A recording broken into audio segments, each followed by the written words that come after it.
पाहुन सब आयल छथिन, बहुत नीक लागि रहल है।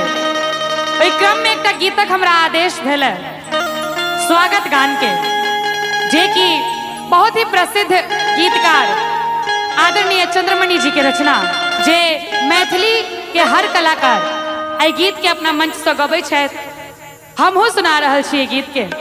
धन्य धन्य जागल भाग्य है, मन कमल फुलायल। धन्य धन्य जागल भाग्य है, मन कमल फुलायल। और सब पाहुन के स्वागत में एक बेर जोरदार ताली बजा कर सब गोटे मंगल में दिन आजू है, पाहुन छठ आयल। मंगल में दिन आजू है, पाहुन छठ आयल। धन्य धन्य जागल भाग्य है, धन्य धन्य जागल भाग्य है, मन कमल फुलायल। मंगल में दिन आजू है, पाहुन छठ आयल। मंगल में दिन आजू है, पाहुन छठ आयल।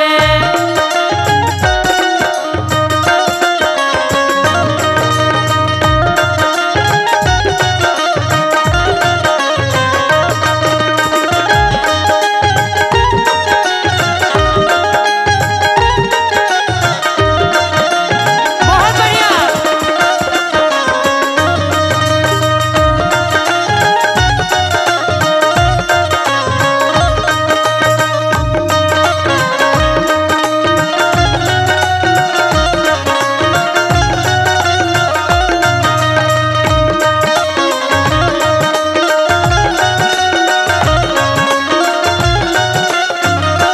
और अपना सबके मिथिला में पाहुन अतिथि भगवान के रूप होइ छथिन।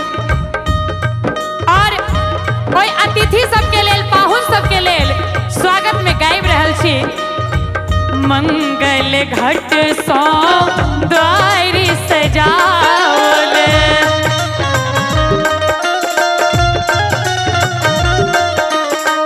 मंगल घट सौ द्वारि सजाओल।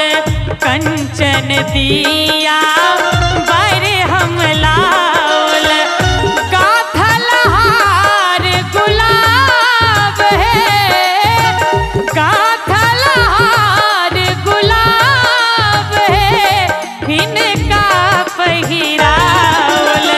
मंगल में दिन आजू है, पाहुन छठ आयल। मंगल में दिन आजू है, पाहुन छठ आयल।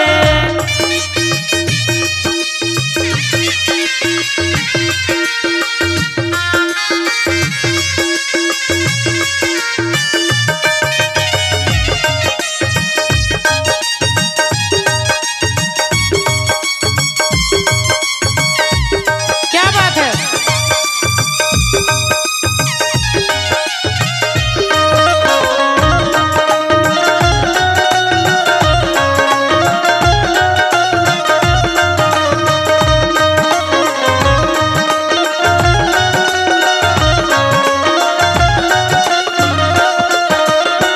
कर खाली बेसी अभिलाषा,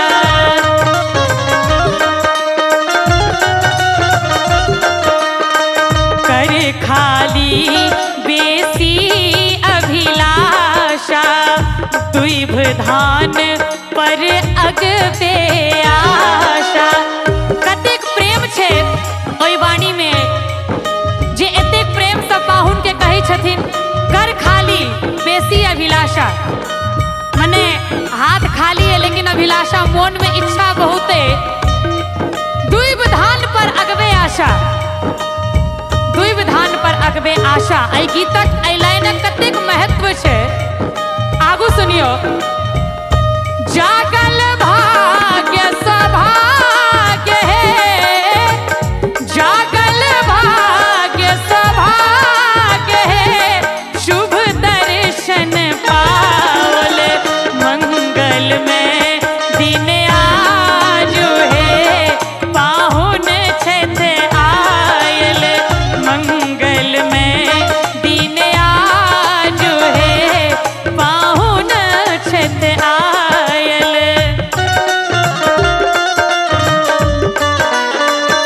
क्या बात है।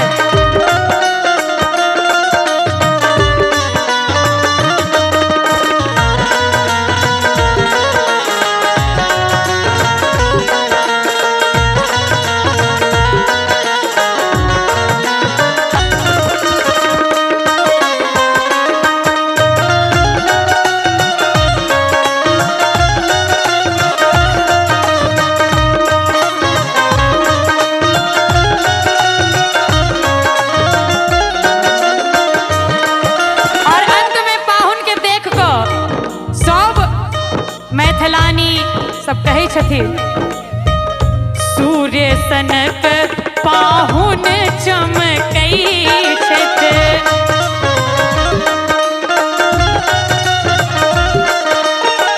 सूर्य सनक पाहुन चमकई छथ, चंद्र के आभा जनित लगई छन।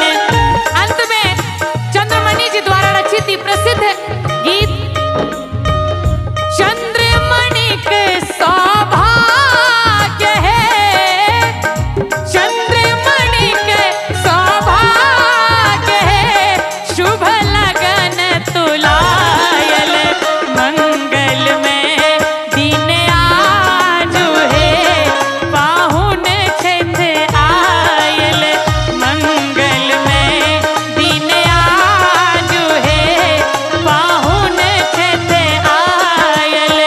धन धन जागल भाग्य है, धन धन जागल भाग्य है, मन कमल फुलायल। एक बेर जोरदार ताली पाहुन सबके स्वागत में एक बेर बजबाक चाही। मंगल में दिन आज है, पाहुन छेत आयल मंगल में दिन आज है, पाहुन छेत आयल मंगल में दिन आज है, पाहुन छेत आयल मंगल में दिन आज है, पाहुन छेत आयल। हमारे इस चैनल मैथिली गंगा को लाल बटन दबाकर सब्सक्राइब करें व घंटी के निशान का बटन दबाएं ताकि सभी नए वीडियो आप तक तुरंत पहुंचे बिल्कुल मुफ्त।